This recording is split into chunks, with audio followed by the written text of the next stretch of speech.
Heyo, welcome to another video. My name is Dawn, and I use she, her pronouns. Today we are drawing another piece. We have the speed paint for another piece of Oc-tober.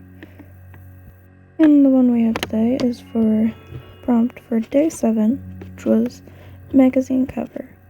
I decided to do it with some of my council members from the Heroes of Stormbrew, Embry, and Aloisa. Since I figured that the council members would probably be most likely to be ended up being featured on magazine covers and stuff. Embry and Aloisa were the characters I chose, seeing as those two are the only council members who actually have proper designs to them, or even anything about them for that matter. I have it that Embry is the more charismatic and center stage member of the council, often doing the public speaking. They can have this power that they can make their voice sound louder than it normally is. So they use that for speaking in front of crowds.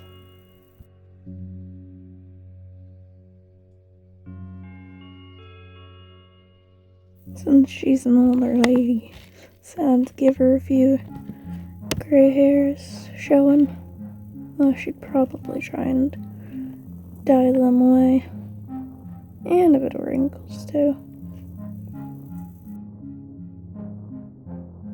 Kinda have it that councils in the status Stormbrew, the council's starting to become more of tyrannical leaders.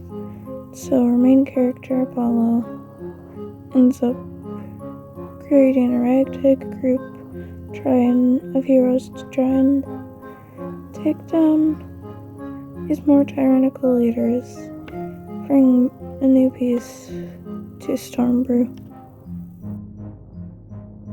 Here's me still trying to figure out if I want to give Embry lipstick, but it does not really look good in my style. Still gotta figure out how to get that to look good. I still have to try and figure out how to get that to look good, in my opinion. Blech. English can be hard sometimes. I'm saying that as a native English speaker. I have it in the story that Aloisa would pretty much be the leader of the council, using her powers of mind control.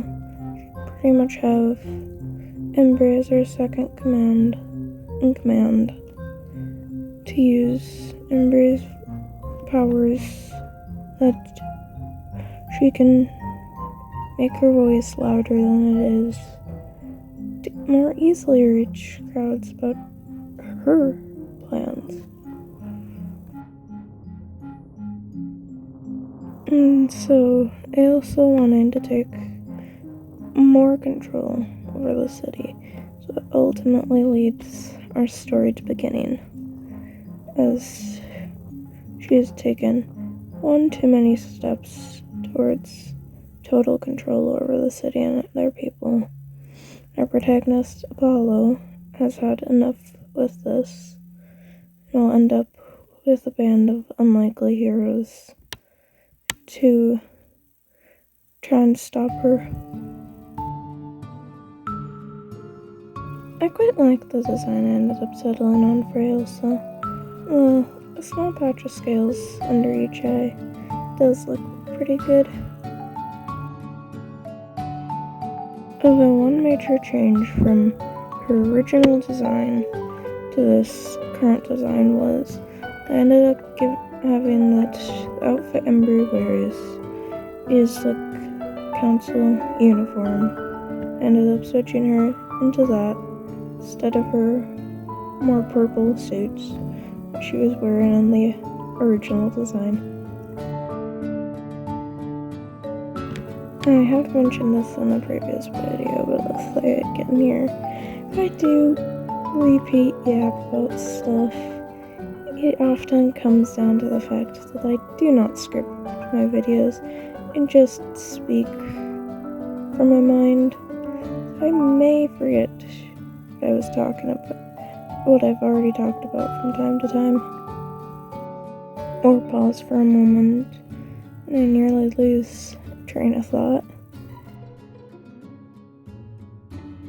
I have as Ailsa is a demon, which is actually one of the more developed species I currently have in Sharon, which is the general world the story and all my human stories typically take place in.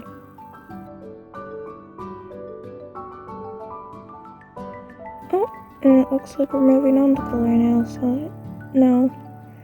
Wow, I can certainly yap for a while, and I come up with something to say.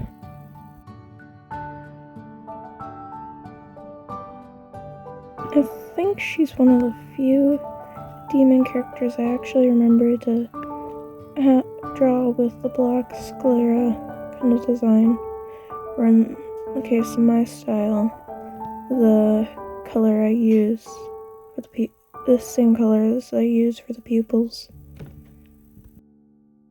Oh, and I noticed one thing that actually stuck through from the original design was the shirt she wears is the same one as I gave her in the OG design. And now it appears we've moved on to coloring in Ailsa's line art. At some point I really am going to need to get back to work at Stormbrew, get the story a little further along, and yeah, and actually get another episode out. Yeah. I've just been focusing so much on keeping a backlog of pages for Dimension Hopper that I've kind of forgotten to even work on Stormbrew.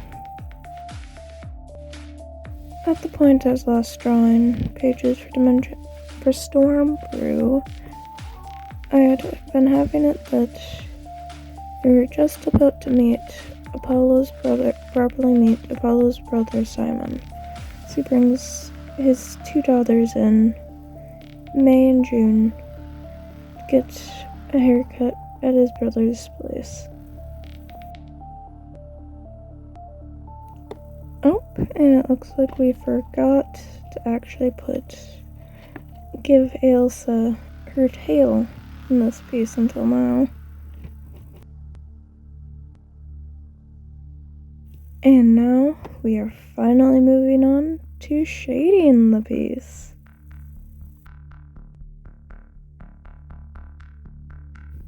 Oftentimes when I am not using a shading palette that I have saved in my colors area in IBIS, I'll just put the blobs of color, the color pick from out of the reference window, outside of the covering the characters, just pick the colors off of those.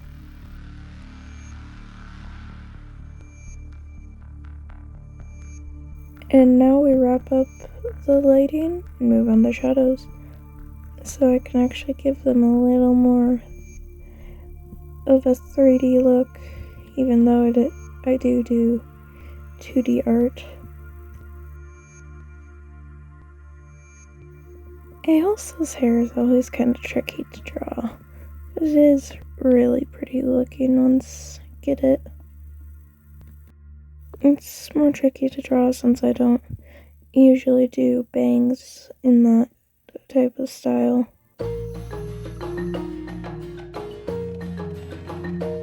And now Embry gets to get some shadows. I've mostly really talked about Ailsa, seeing as she's the only council member I've really given much plot and personality to. The rest are either unnamed or more sidelined characters, at least in my brain.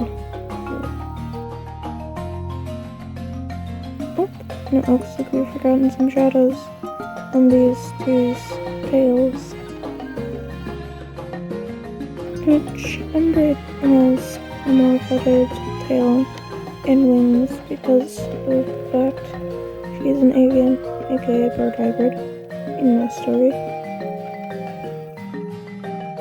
If my handwriting is unclear, what it says is, what are they up to now?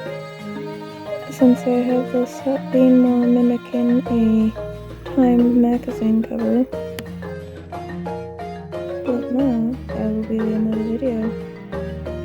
See you next time.